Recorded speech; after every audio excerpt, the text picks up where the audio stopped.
Hi friends, இன்னைக்கு கறி soup ரசம் வைக்க போகிறோம். அதுக்கு தேவையான இன்க்ரீடியன்ஸ் என்னன்னு பார்ப்போம். சீரகம் இதெல்லாம் அரைச்சி வச்சுருக்கோம். தேங்காய் பால், தக்காளி 2 பிசைஞ்சு வச்சுருக்கோம். பட்டை இலை பூவு, புளி ஊற வச்சு வச்சுருக்கோம். கறி சூப் எடுத்து வச்சுருக்கோம். ஃபர்ஸ்ட் வந்து எண்ணெய் ஊற்ற போகிறோம்.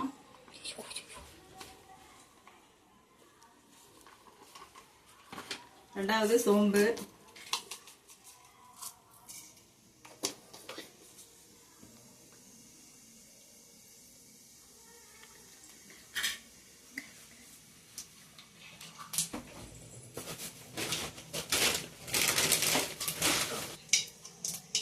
சோம்பு வெடிச்சிருச்சு. அதுக்கப்புறம் 2 பட்டாத்தை,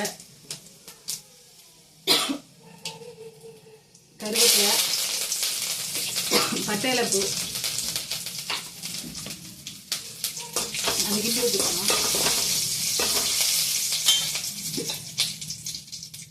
மிளகு சீரகம் போட்டு அரைச்சி வச்சுக்கோங்க. அது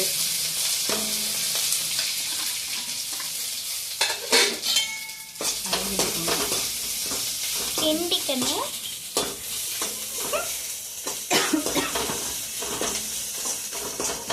நல்லா கிண்டிக்கணும். அதுக்கப்புறம் புளி தண்ணி ஊற்றணும். தேவையான அளவு கொஞ்சம் தான் புளி போடணும். நார்மல் ரசத்துக்கு தான் நிறைய ஊற்றணும். கறி சூப் ரசத்துக்கு கம்மியாக தான் ஊற்றணும் புளி.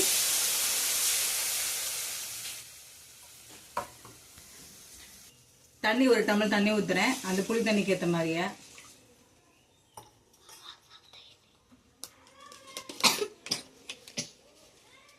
ஒரு ஸ்பூன் மஞ்சள்தூள் உங்களுக்கு வேண்டிய அளவு போட்டுக்கோங்க.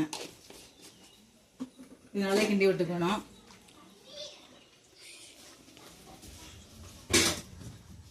அதுக்கப்புறம்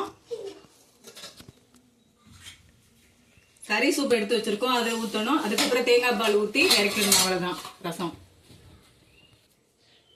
இது வந்து நுர வரட்டும். வந்ததுக்கப்புறம் வந்து கறி சூப்பில் வந்து இந்த ரசத்தை எடுத்து ஊற்றணும். தேங்காய் பால் ஊற்றணும். தக்காளி கரைச்சி வச்சிருக்கோம், அதை எடுத்து ஊற்றணும்.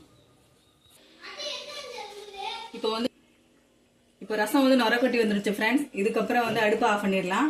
ஆஃப் பண்ணிட்டு இந்த பாருங்க கறி சூப் எடுத்து வச்சிருக்கோம், அதில் ஊற்றிடலாம். கறி சூப் ஊற்றியாச்சு. அதுக்கப்புறம் வந்து பாருங்க தக்காளி 2 கரைச்சி வச்சிருக்கோம், அதையும் ஊற்றிடலாம். நெக்ஸ்ட் தேங்காய் பால் எடுத்து வச்சிருக்கோம், அதையும் இதோட ஊற்றிடலாம். ஊற்றிட்டு இதுக்கப்புறம் தேவையான அளவு உப்பு போட்டுட்டு தேவையான அளவு உப்பு போட்டுக்கிறோம். உங்களுக்கு எவ்வளவு வேணுமோ ரசத்துக்கு ஏற்ற மாதிரி உப்பு போட்டுக்கோங்க. கிண்டி விட்டுக்கலாம். முடிஞ்சிச்சு ரசம் ரெடி. இதான் கறி சூப் ரசம். உங்களுக்கு பிடிச்சிச்சுன்னா வீட்டில் குழந்தைங்களுக்கு பெரியவங்களுக்கு வச்சு கொடுக்கலாம், நல்லா இருக்கும். பிடிச்சிருந்தா லைக் பண்ணுங்க, ஷேர் பண்ணுங்க, கமெண்ட் பண்ணுங்க. தேங்க்யூ.